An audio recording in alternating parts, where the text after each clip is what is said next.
So ano pala siya, 2020 siya nabili.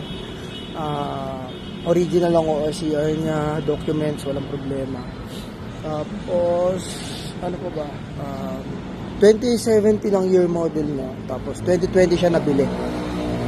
So medyo rare kasi ang H2. Tapos naka supercharge siya. Tapos never naman siya na accident, never na ba. Ayan, wala namang kalakalawang to.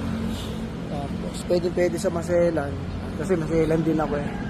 Ayan, tapos never pang, may mga kaso markings pa yan. Ayan, never pa nabuksan yan.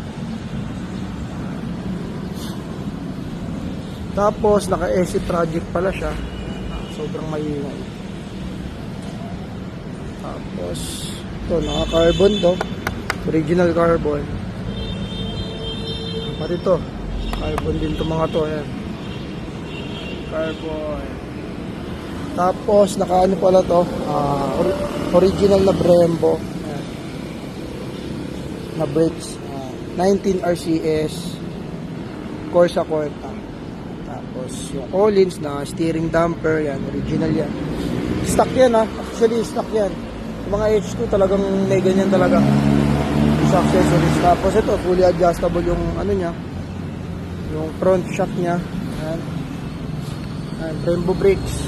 So ito, ano rin to, carbon din. Naka-Evotech na slider. Tapos walang mga leaks yan. Mga leaks. Walang mga leaks yan. Walang mga taga siya, malinis yun. Ayan. Diba? Tapos ano pa ba? Ito, ito. Tapos makakapal pa yung gulong, Diablo Super Corsa.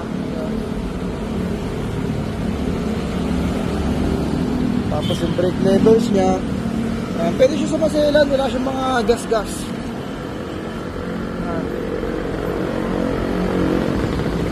Ang kagandahan nito is kung makikita nyo yung chassis niya, color gray, rare yan, rare. Tapos na ito, carbon din.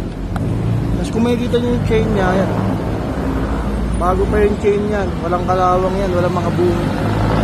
At yung brake pads niya, okay pa, makapal pa. So, brake ko rin. Tapos naka, ano pala to, air filter na high flow, yung DNA washable. Saan pa ba? Tapos yung